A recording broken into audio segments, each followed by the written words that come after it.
The much-anticipated clash between Mike Tyson and Jake Paul was billed as a seismic collision between generations, a cultural crossover event that promised fireworks both inside and outside the ring.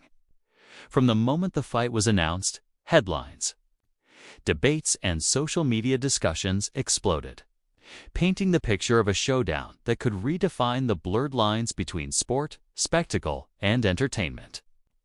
Yet when the final bell rang, fans were left with a lingering sense of underwhelmed. The hits simply didn't match the hype.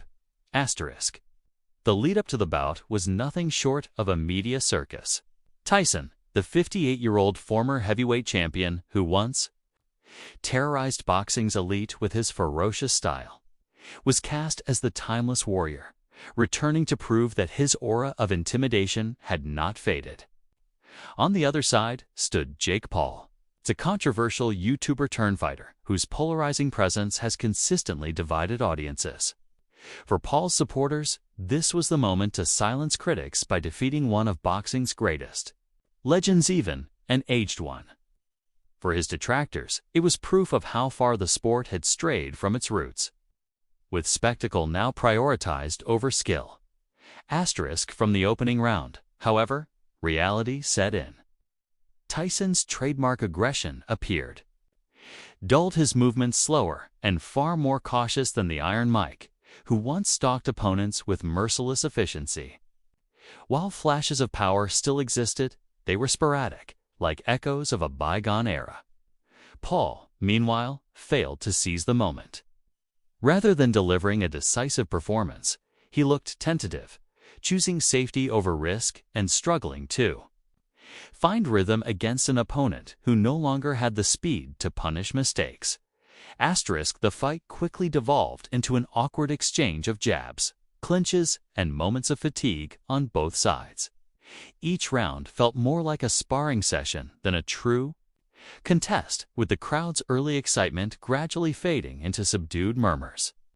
For the millions who tuned in, many of them casual fans drawn by the spectacle rather than the sport, it was a frustrating reminder that hype often overshadows reality. Asterisk. By the time the judges rendered their decision, the outcome almost felt secondary. Paul managed to outpoint Tyson on the scorecards, but his victory lacked the emphatic statement he so badly needed. Rather than proving himself against a legend, the fight only reinforced doubts about his legitimacy as a boxer. Tyson, for his part, earned respect simply for stepping into the ring at his age. But the performance also raised questions about whether such events do more harm than good to his legacy. Asterisk's reactions were swift and polarized. Some applauded Tyson for even attempting the impossible at nearly 60 years old, while others criticized promoters for exploiting nostalgia. Paul, who has built his career on blurring entertainment with competition, found himself once again in the middle of heated debate, celebrated by his fan base for the win, but dismissed by purists for failing to deliver substance. Asterisk.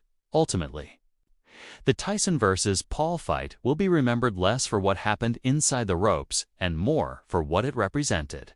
It was another chapter in boxing's ongoing identity crisis, a sport that increasingly relies on crossover fights, celebrity appearances, and novelty bouts to capture mainstream attention. While these events generate revenue and headlines, they also risk alienating traditional fans who yearn for authenticity and competitive excellence. Asterisk. For Tyson, this may serve as a final reminder that the body cannot recapture what the mind still believes possible. For Paul, it is both a victory and a missed opportunity, further cementing his status as a showman first and a boxer second. Asterisk. In the end, the fight proved that no amount of hype can disguise a lack of quality. The spectacle delivered eyes and dollars, but when the dust settled, boxing fans were left unsatisfied. The hits didn't match the hype, and the sport once again finds itself asking what it truly values: legacy, legitimacy, or entertainment.